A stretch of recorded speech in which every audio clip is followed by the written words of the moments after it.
Pierre Bassène pour abriter le lancement des festivités de la journée de la Semaine nationale de l'école de base, la 18e édition, portant sur école et acte 3 de la décentralisation. Quelle option pour une meilleure prise en charge de l'éducation par les communautés et les collectivités locales? Le thème ne pouvait être plus opportun dans la mesure où nous pensons que les transformations sociales qui devront s'opérer devront passer nécessairement par l'école.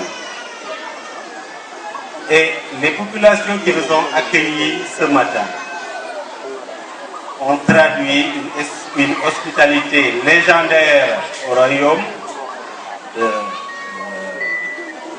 du Bandial pour nous montrer que ce sont des populations qui ont longtemps côtoyé et cheminé avec l'école sénégalaise. L'école Pierre Bassène date de 1948. Cela signifie qu'aujourd'hui, nous sommes sur une vieille terre d'éducation, une vieille terre d'enseignement qui a produit de dignes fils qui font aujourd'hui la fierté de ce royaume. Je voudrais exhorter les uns et les autres à suivre ce cheminement et à continuer à faire rayonner le royaume partout au Sénégal et ailleurs, car à l'image du directeur d'école qui a présenté sa candidature pour accueillir cette festivité, nous avons ici un leadership affirmé et une école qui marche et nul doute qu'en fin d'année, nous osons espérer des résultats à la hauteur des ambitions, mais également à la hauteur des efforts fournis par l'équipe pédagogique de cette école de Pierre Bassène.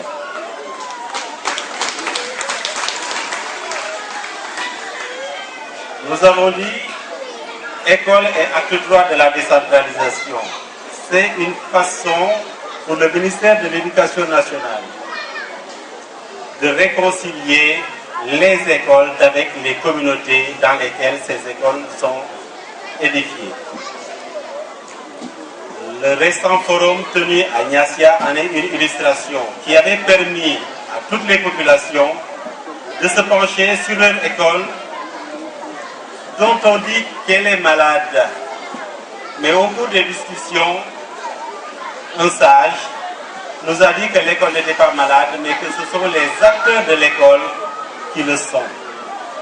Et à ce niveau-là, cela suscite de notre part une sorte d'introspection qui va nous permettre de trouver les véritables raisons de cette léthargie qui traverse l'école pour nous permettre de retrouver en nous suffisamment de ressources qui permettent à la communauté d'avoir confiance aux acteurs de l'école.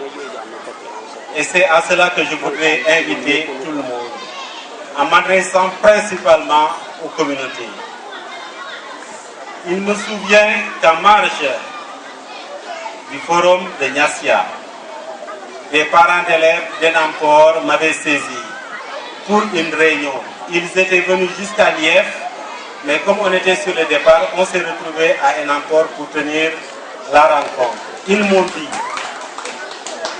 m'ont dit, monsieur l'inspecteur, nous tenons à l'éducation de nos enfants et nous sommes prêts à tout pour que nos enfants soient dans les meilleures conditions aux examens de fin d'année. Et c'est pour cela que nous vous demandons de faire de Enampor un jury autonome pour que nos enfants soient dans les meilleures conditions d'évaluation. Cela traduit l'engagement de toute une communauté.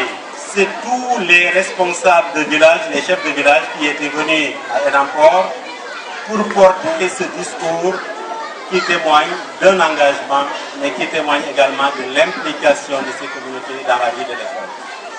Et aujourd'hui, je peux leur dire que le collège d'Enampor est érigé en jury autonome au niveau du BFM 2014 pour permettre à ces élèves d'être évalués sur place et de devoir les alléger, de devoir faire des distances jusqu'à Niassia pour pouvoir être évalués, ou bien que les enseignants viennent jusqu'ici dans des conditions extrêmement difficiles. Je voudrais emboucher la même trompette que le directeur d'école et le président de l'association des parents d'élèves à l'échelle régionale, pour dire que nous le constatons pour le regretter, que des élèves arrivent jusqu'en classe de CM2 et ne sont pas dans les conditions de passer l'examen final, simplement parce qu'ils ne disposent pas d'extrait de naissance, donc ils ne sont pas inscrits à l'état civil. Je pense que, le faisant, nous leur amputons une partie essentielle de leur personnalité. Il nous faut donc trouver des stratégies qui permettent, dès le départ, dès que l'on donne un nom à l'enfant, qu'il y ait quelqu'un dans le royaume pour prendre en charge la question de l'état civil, pour qu'on ne l'oublie pas.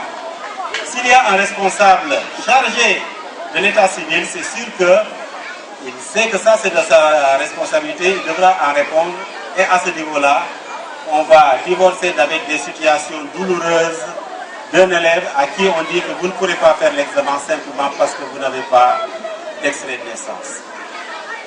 Au-delà, je voudrais également exhorter tous ceux qui, par le passé, ont eu à bénéficier des apports de l'école de Séléki et au-delà de toutes les autres écoles du royaume. Nous avons des écoles qui ont traversé le temps et qui parfois manquent de beaucoup de choses. Nous disons que l'école est le meilleur moyen de créer les conditions de libération des familles. C'est le meilleur moyen également de favoriser l'émergence de nouvelles richesses à l'image du président de la République qui, grâce à l'école sénégalaise, grâce à l'école publique, est devenu aujourd'hui président simplement parce qu'à force d'abnégation, de courage, il a su traverser et arpenter les marches du progrès, donc pour devenir aujourd'hui président de la République. Je voudrais que l'on ait toujours confiance en notre école publique, mais que nous puissions assister également cette école. Cela ne dispense pas l'État sénégalais de devoir investir encore et davantage pour redorer le blason de cette école, mais c'est une façon de dire que l'école n'est pas celle des enseignants qui, une fois qu'ils seront affectés, devront laisser cette école-là qui restera toujours entre les mains des communautés. Donc c'est aux communautés de s'investir davantage pour le rayonnement de leur école, pour porter cette école-là et donner à ces écoles les moyens d'améliorer les conditions d'accueil des élèves. Et c'est un appel que je voudrais lancer à tous ceux qui sont passés par ces écoles-là, dans un devoir de mémoire, mais également dans un devoir de gratitude, de retourner à ces écoles le samedi 24 mai. Toutes les écoles devront être ouvertes le samedi 24 mai pour accueillir ceux qui sont passés par ces écoles et qui sont devenus aujourd'hui des responsables, des citoyens respectables, pour rendre à ces écoles ce qu'elles leur ont donné par le passé. Je voudrais, avant de terminer, remercier toutes les populations qui nous ont accueillis. Un accueil chaleureux, coloré, qui traduit l'engagement de toute cette communauté au profit de l'école. Et également aux collégiens, parce que, en définitive, il n'y a que le travail qui permet de surmonter les montagnes, de surmonter les obstacles et de se tirer d'affaire dans les situations difficiles. Et c'est pour cela que je voudrais vous inciter à davantage d'abnégation parce que sous peu, nous avons des évaluations terminales, que ce soit au collège, le BFM, et à l'élémentaire, le CFE et l'entrée en sixième. Et je voudrais vous engager aujourd'hui, ici devant tout le monde, devant les chefs de village, devant les responsables coutumiers, pour que chaque élève puisse nous valoir des motifs de satisfaction, aussi bien au CFE qu'à l'entrée en sixième. Je souhaite à tout le monde une bonne journée et également que l'école Pierre Bassène de Séléki continue à rayonner comme par le passé pour que d'autres illustres enfants de ce royaume également puissent émerger et faire également rayonner le royaume de Séléki. Je vous remercie de votre attention.